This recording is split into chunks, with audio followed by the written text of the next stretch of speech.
শক্তিশালী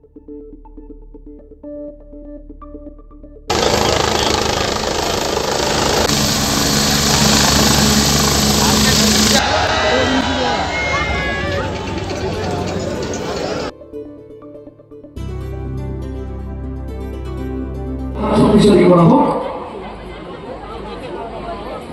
একমাত্র যদি ইন্ডিয়া জোট ভারতবর্ষে বিভিন্ন রাজ্যে হয়েছে, বাংলায় না হয়ে থাকে, তার একমাত্র কারণ হচ্ছে অধীর রঞ্জন চৌধুরী।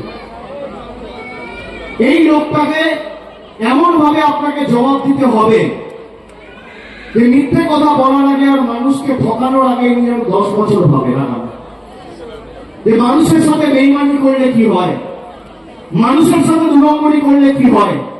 যে বিজেপির প্রার্থী তাকে অধীর চৌধুরী ভোট দিতে বলছে, বিজেপিকে ভোট দিতে বলছে।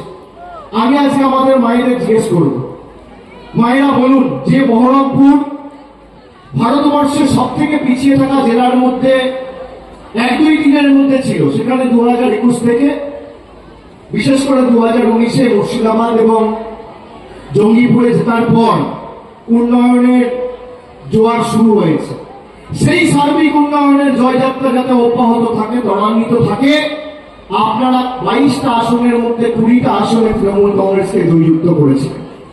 এবার বহরমপুর থেকে 2.5 লক্ষের বেশি ব্যবধানে ইউসুফ পাঠানকে তৃণমূলের প্রার্থীকে জেতাতে হবে। অধীর চৌধুরী 2014 সালে 3.5 লাখ ভোটে জিতেছিল, 2019 সালে প্রায় 80,000 ভোটে জিতেছিল, মানে 5 বছরে 3 লাখ ভোট কমেছে, 2.5 লাখ ভোট কমেছে। 2021-এর ব্যবধান যদি আমরা ধরি এই বহরমপুর লোকসভায়, তাহলে তৃণমূল কংগ্রেসের প্রার্থী 2.5 লক্ষের বেশি ব্যবধানে 21 সালের ভোটের নিরিখে জয়ের ব্যবধানে আমরা এগিয়ে রয়েছি।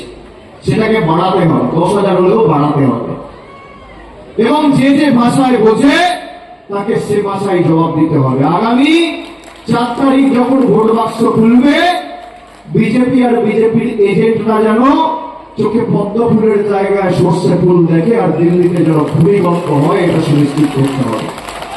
আর বহরমপুরের সার্বিক উন্নয়নের দায়ভার আমি আমার কাঁধে তুলে নিয়ে যাচ্ছি। আমি যেভাবে ডায়মন্ড হারবার মডেল করে দেখিয়েছি, আগামী দিন আপনারা ইউসুফকে জেতান। আমি ইউসুফ ভাইকে বলছিলাম নিচে বসে যে आपका जीत सुनिश्चित है, मैं लोगों का जो समर्थन आपके प्रति और तृणमूल के प्रति देख रहा हूं, लेकिन आपको एक वादा करना होगा कि जिस तरीके से लोगों ने आपको प्यार दिया है, काम करके लोगों के साथ रह के ये वादा आपको निभा के उनको ये लौटाना होगा। ইউসুফ ভাই আমাকে বলেছে আমি যে পরিশ্রম গত 2 মাসে করেছি তার 3 গুণ পরিশ্রম আগামী 5 বছর করে মানুষের পাশে থাকবো। যা কথা দিয়েছি কথা রাখবো।